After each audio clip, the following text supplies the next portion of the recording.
For decades, two major parties have dominated the seats here in Spain's parliament. On the right wing, the Popular Party, or the PP, and on the left wing, the Socialists. But at the last election, two new forces burst onto the political scene here.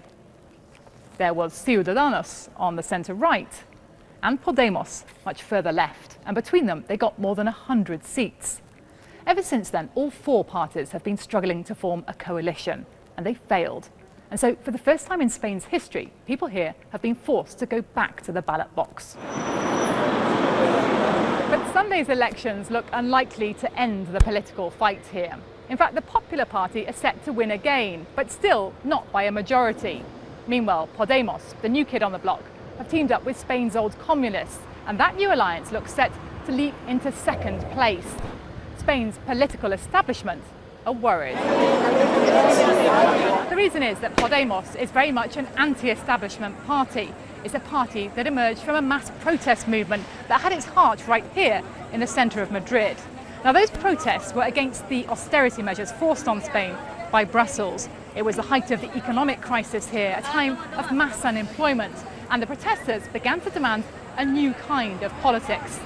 For many Spaniards, Podemos and its leader have now answered that call. I think the old times are gone.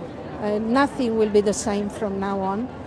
And what is really matters is they have to negotiate between them. Anything that happens, it will be a negotiation. The politicians will be more open-minded to change because, for example, before just two parties were in the power and they were just changing things from one extent to the other, but now there will be more open point of views. Who would you like to see win? No one. I'm disappointed with all of the politicians right now.